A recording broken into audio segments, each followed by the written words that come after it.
truth of the matter is that when we know what we know about God, it is the surest investment that we can make. Cuando sabemos lo que sabemos acerca de Dios y su gran amor para nosotros, es la mejor inversión en su reino. Porque sus planes son mejores que nosotros. His plans are better than ours. Su amor es más grande de nosotros. His love is bigger and better than ours. This is the best investment that you could ever make, is in the kingdom of God, because God will always love you more than you can love yourself. Mira, podemos invertir en el Señor porque tu amor para sí mismo nunca puede superar el amor que Dios tiene por cada uno de ustedes. Por eso podemos glorificar y invertir nuestro tiempo, habilidades, recursos y dinero.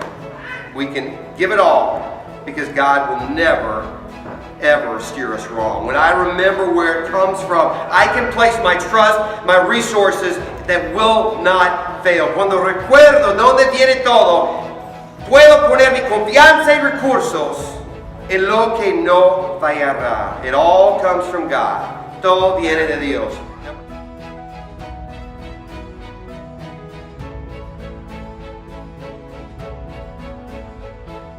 It says the point is this: whoever sows sparingly will also reap sparingly. Whoever sows bountifully will also reap bountifully. Recuerden esto. El que siembra escasamente, escasamente cosechará. Y el que siembra en abundancia cosechará. Verse 7. Each one must give as he's decided in his heart, not reluctantly or under compulsion, for God loves a cheerful giver. Cada uno debe de dar según de lo que haya decidido en su corazón, no de mala gana, ni por obligación, porque Dios ama al que da con alegría. And God is able to make all grace abound to you, so that having all sufficiency in all things at all times, you may abound in every good work. Y Dios puede hacer que toda gracia abunde para ustedes, de manera que siempre, en toda circunstancia, tengan todo lo necesario y toda buena obra abunde en ustedes. So we continue our series today called Open Heart. Continuamos nuestra serie llamada Corazón Abierto. Last week we looked at 3 verses at the heart of the Sermon on the Mount. La semana pasada vimos 3 versículos en el centro del Sermón de la Montaña. In Matthew 6:21, Jesus teaches the following. He says, where your treasure is, there your heart will be also. En Mateo 6, versículo 21, Jesús enseña, porque donde esté tu corazón, ahí estará también tu corazón. God has given every single one of us in this room 100% control over everything that you have.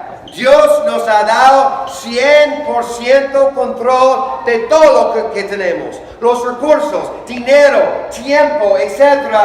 Dios, tú tienes 100% del control. Everybody has 100%. You guys made a conscious decision today to invest your time to come here today. That is an investment of who you are, just your presence being here. Tu presencia aquí es un ejemplo, porque todos aquí han decidido que tú vas a invertir tu tiempo a venir a la iglesia hoy para las 2 o 3 horas, entonces es una inversión de tu tiempo.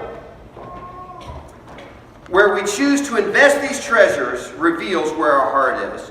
Donde escogemos invertir estos tesoros revela dónde está nuestro corazón. It reveals where our love is. Revela dónde está nuestro amor. Jesus teaches that we will love that which we invest in. Jesús enseña que nosotros amaremos aquello en lo que invertimos. Now today my goal is pretty clear. My goal is to teach you on how to make the best kingdom investments possible. Hoy mi meta es enseñarles cómo hacer las mejores inversiones en el reino. Before we walk together through some very practical, spiritual, and financial steps, it's important to remember it's not about how much riches you have, but about being rich towards God. Antes de caminar juntos a través de algunos pasos espirituales y financieros muy prácticos, es importante recordar que eso no es acerca de cuántas riquezas tienen, pero acerca de ser ricos hacia Dios. Lucas capítulo 12, versículo 21. This is not about what treasures you have, but about what you treasure in your heart. Eso no es acerca de qué tesoros tenemos, pero acerca de lo que atesoramos en nuestro corazón.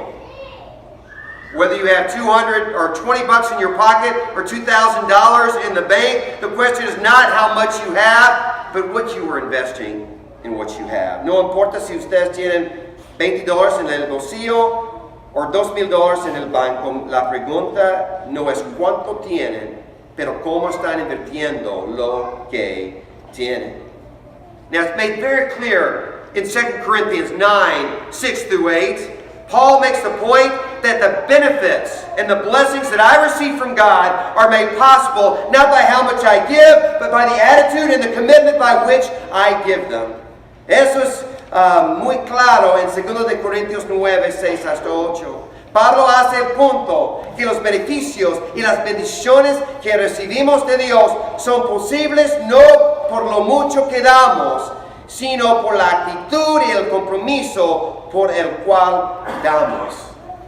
That is why verse 7 says, let each one must give as he's decided in his heart, not reluctantly or under compulsion, for God loves what? A cheerful giver. Por eso es que el versículo 7 dice, cada uno debe dar según lo que haya decidido en su corazón, ni de mala gana ni por la obligación, porque Dios ama al que da con alegría. Alegría. God never calls us to give out of pressure or manipulation. Dios nunca nos llama a dar por presión o manipulación. This verse says that His love overflows not to the person that gives the most, but to the person who gives with the greatest joy. Este versículo dice que su amor es abundante, no a la persona quien da más, pero a la persona que da con gran alegría. When verse 6 mentions that we should sow bountifully or abundantly, this does not describe quantity but generous spirit by which it is given. Cuando versículo 6 menciona que debemos sembrar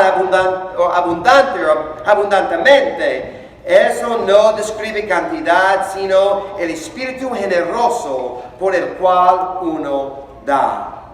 This phrase literally, that phrase abundant giving, literally means invested or sown in praise. It's actually praiseworthy. It's not just abundantly, it's praiseworthy. La frase literalmente, or dar abundantemente, significa aquello que está invirtiendo o cosechando en alabanza. Entonces no es acerca de lo que tú puedes dar, pero es la actitud. Es la alegría es la alegría que están dando. And guys, when we give from a heart of joy and generosity, Paul makes my point from last week that we will live lives of meaning. Cuando damos con un corazón de gozo y generosidad, Pablo hace mi punto de la semana pasada, viviremos una vida significante. Our personal ministry and impact on others will be amplified through my praiseworthy investments. Nuestro ministerio personal e impacto sobre otros será amplificado a través de mis inversiones loables.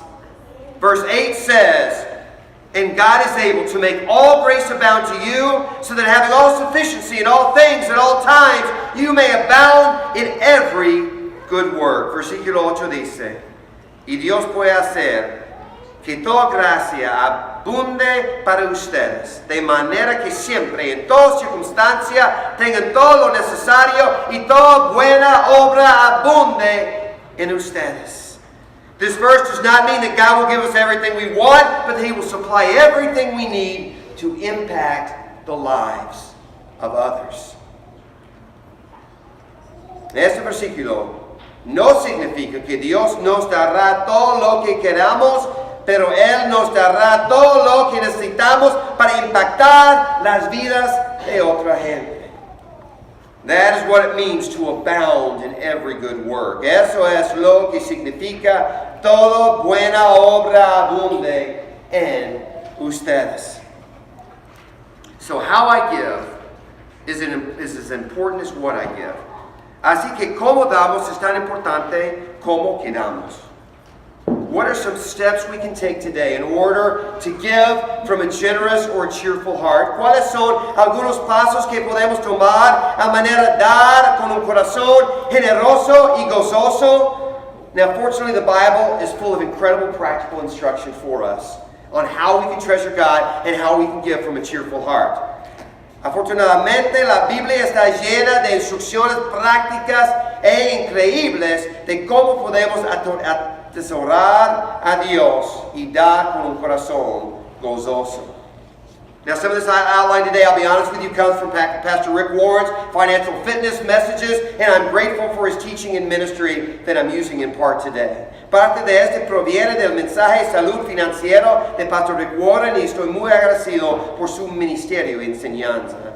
Now, here are some steps on how to give from a generous heart. Aquí son pasos en que podemos dar de un corazón generoso. And this is where if you want to fill in the blanks, here's where it is. First, remember that it all comes from God. Número uno, recuerden que todo viene de Dios. ¿De quién? De Dios. Where does it all come from? From God. It comes from God. God is the source of everything that we have. Dios es la fuente de todo lo que tenemos. Psalm 50 verses 10 through 11 says, "For every beast of the forest is mine, the cattle on 1,000 hills. I know all the birds of the hills, and all that moves in the field is mine." Salmo 50, 10 y 11 dice, "Pues míos son los animales del bosque, y mío también es ganado de los cerros. Conozco las aves de las alturas. Todas las bestias del campo son mías."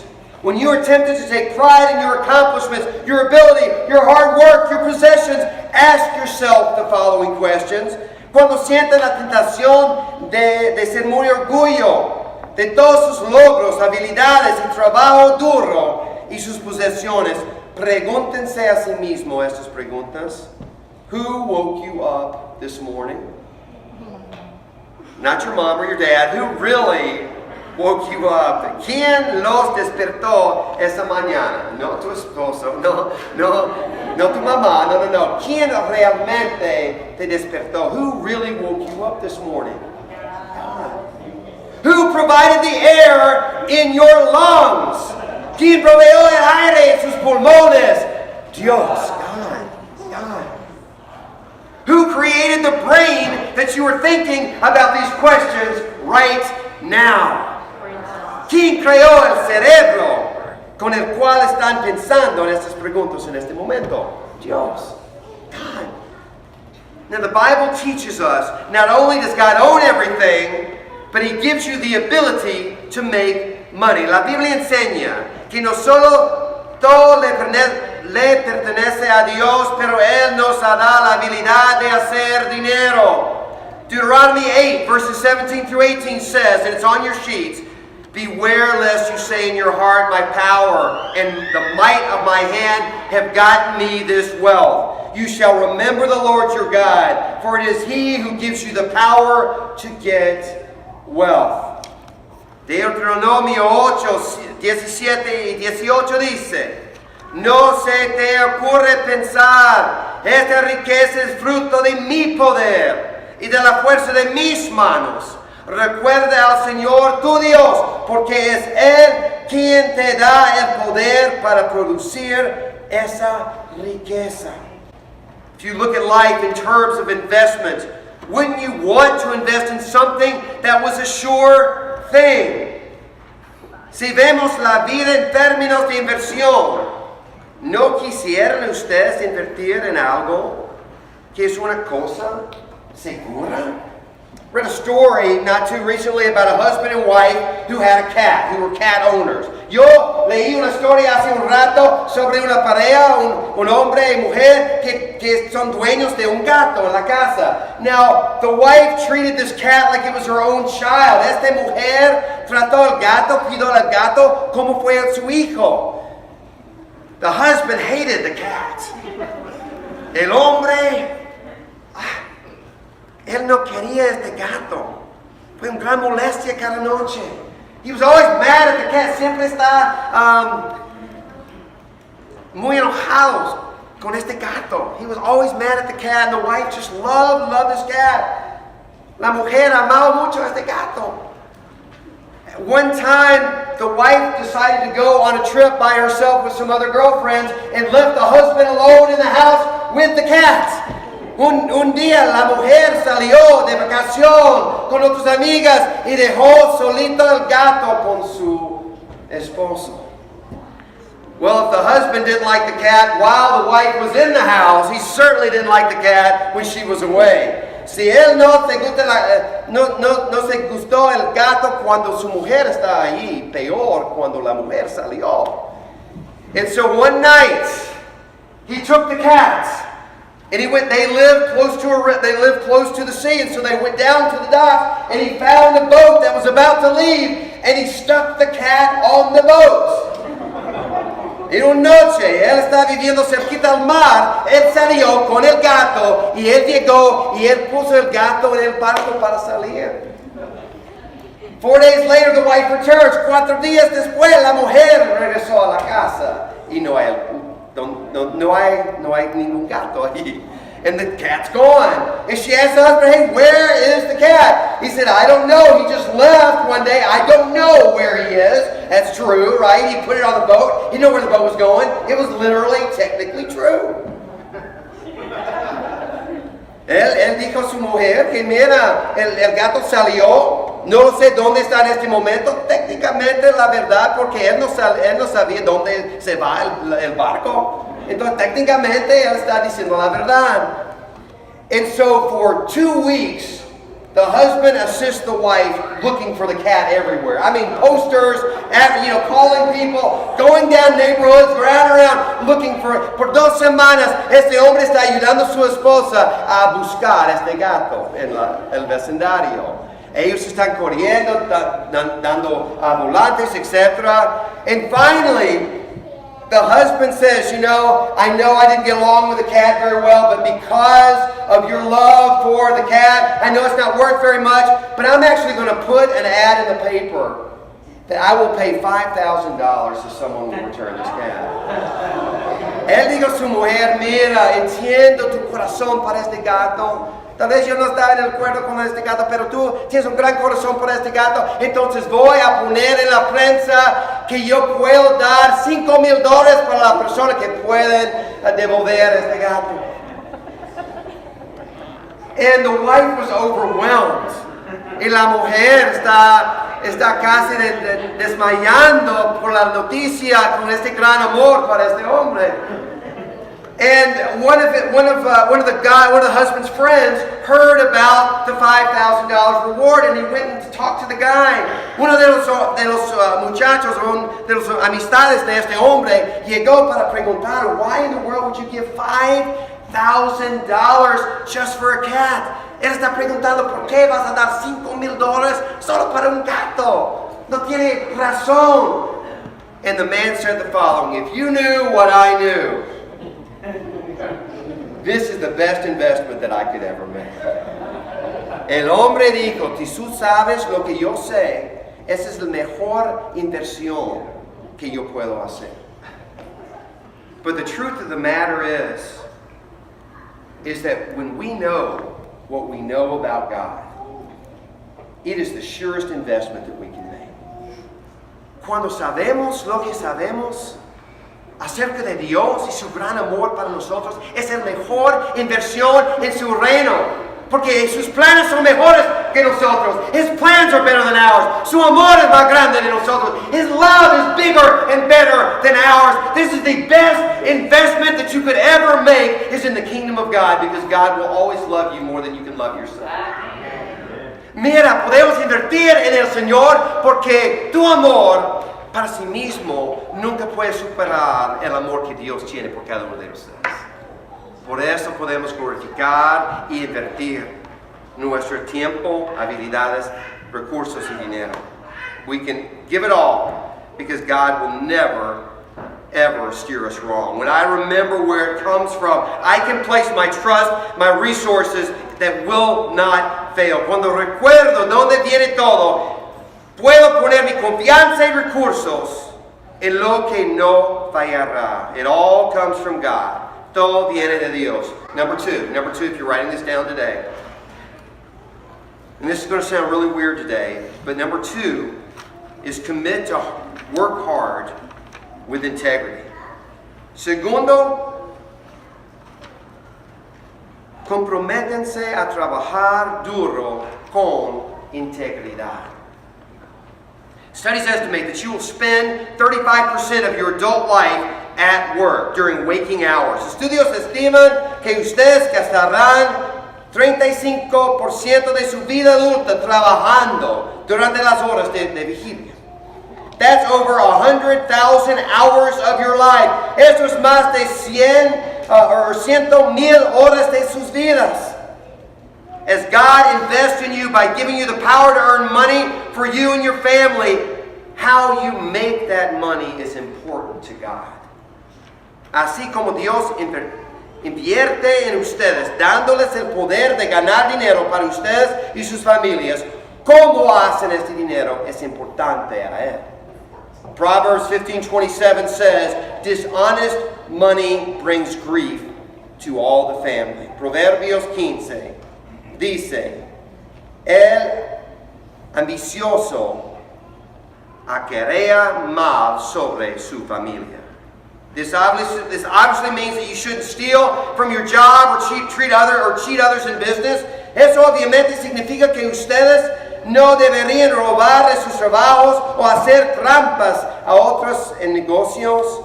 But let me put it in a way that may bring this into a different ethical light. Déjeme poner eso de otra manera que pueda poner esto en una luz ética diferente. What does it say about your commitment to God if you always show up late to work? ¿Qué dice eso acerca de tu compromiso a Dios si siempre llegas tarde al trabajo? If you get paid for a full day's work but leave early, aren't you earning dishonest money? Si te pagan por un día completo de trabajo pero sales temprano, ¿no estás ganando dinero deshonesto? Are you known at your job for being the most reliable or the laziest?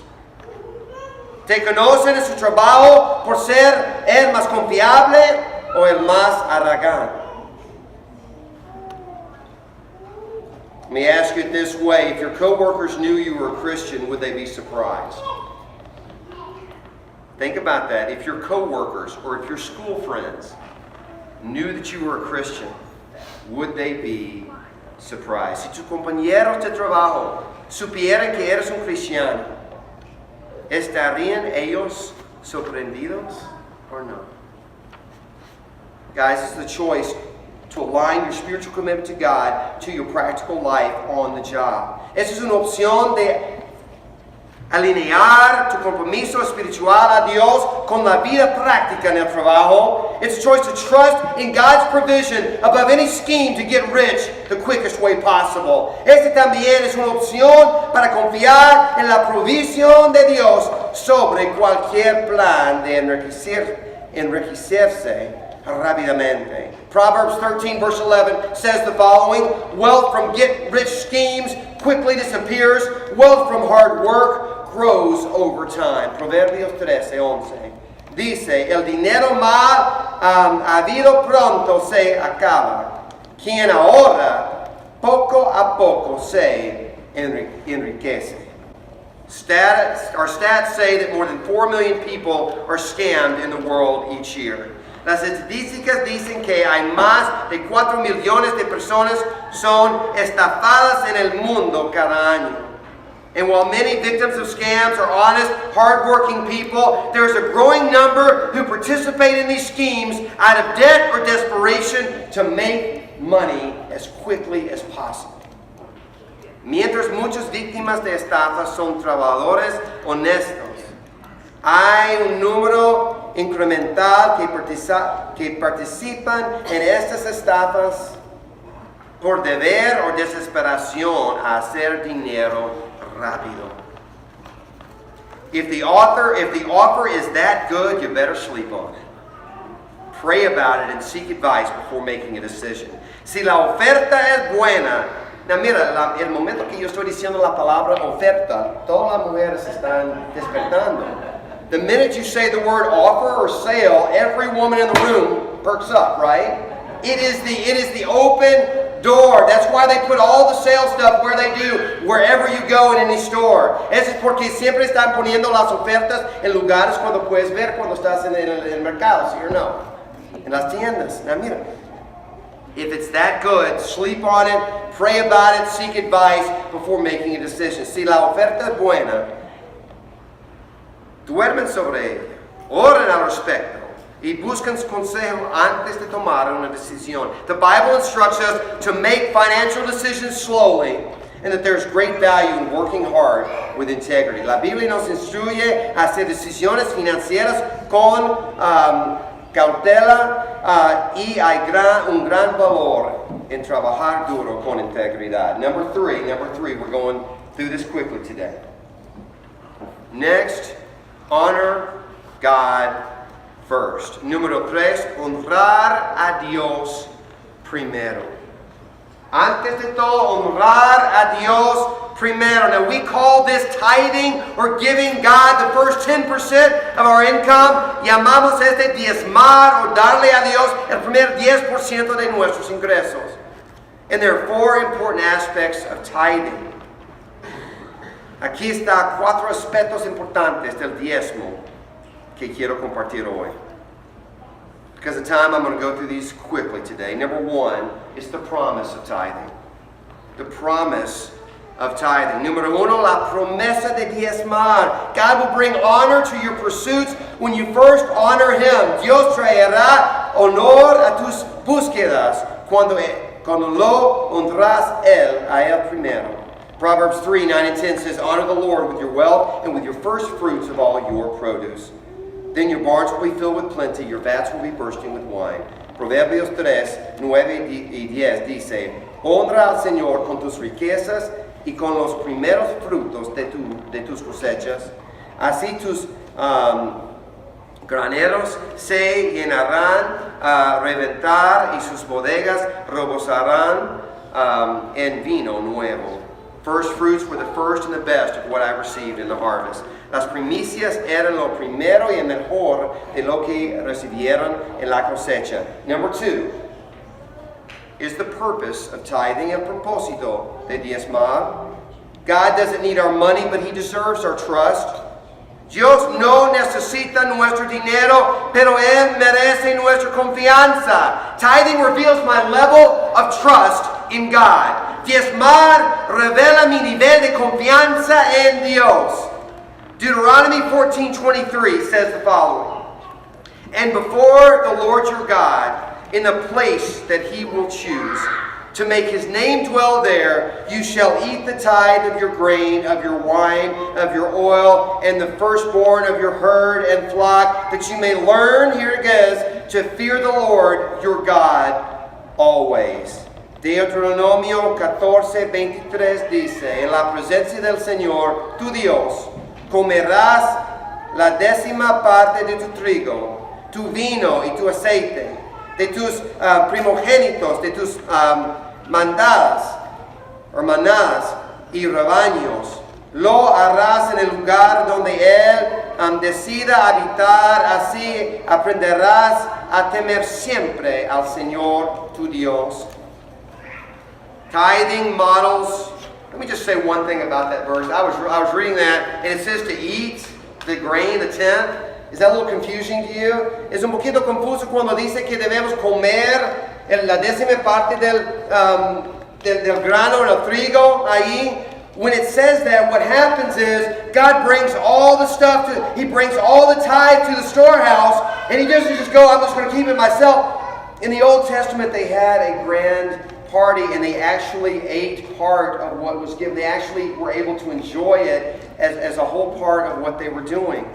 How I apply that to the church today is we all give, and what we want to give, to serve and to give to others, there are great benefits that you and I are able to eat from in this room today. The air conditioning that we have, the ministries that we have, all these things that we become beneficiaries of, we are still eating a part of the tithe. As we give to God, God doesn't need it. He gives it right back to you and I as we eat the tithe.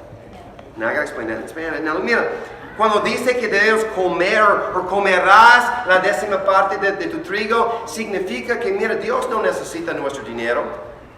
¿Qué Dios va a hacer con trigo? Él no come tampoco. Lo que está pasando en el Antiguo Testamento es la gente está llegando a la iglesia o al lugar de alabanza con todos sus diezmos, y ellos tienen una gran fiesta. Y ellos están comiendo parte de este diezmo en celebración de la provisión de Dios. Y no tenemos pero siempre tenemos fiestas en la iglesia, siempre comemos también. Pero lo que es más importante es, estamos comiendo cuando estamos disfrutando los ministerios de la iglesia. Cuando estamos experimentando el aire acondicionado, por ejemplo. Cuando tenemos buenos ministerios de los niños. Hay alguien que está cuidando a algunos de tus bebés en este momento. Cuidadosamente. ¿Por qué? Porque estás comiendo parte del diezmo. But guys, let me just tell you this one thing before we go today. Déjame decir claramente antes de terminar. Tithing models one of God's basic principles, and it is this. Whenever you want God to bless, put Him first in that area. That is the basic principle, not only of tithing, but of life itself with God. Whatever you want God to bless, put Him first in that area. Diezmar modela uno de los principios básicos de Dios. Es para todo, no solamente para dinero.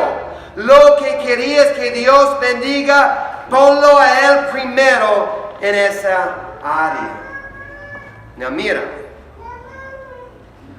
¿cuántos de ustedes quieren cambiar un área de tu vida en este momento? ¿Cuántos de ustedes quieren cambiar por lo menos un área de la vida? How many of you guys now in English, how many of you guys, here's the deal, how many of you would like to change at least one area of your life this week? How many say, I got time, Pastor, I don't have enough fingers and I don't have enough hands, but I would love to change something about my life. If you really want God to bless it, put Him first in it. Si tú quieres ser bendecidos, tienes que poner Dios en su lugar en principio. Muy importante. Some of you guys want a better marriage. If you want a better marriage, put God first in your marriage. Si quieres un mejor matrimonio, tienes que poner Dios en el centro de tu matrimonio. You want a better job? You want to be known better when you're at your work? Put God first in your job and watch how that changes. Si quieres tener un mejor trabajo o tener un mejor escena en tu trabajo, tienes que poner Dios en el centro de tu vida de trabajo. Whatever you want God to bless, put Him second, third. Put Him first. Lo que tú quieres ser, en cualquier área que quieres ser bendecidos, tienes que poner Dios en su lugar primero en esa área.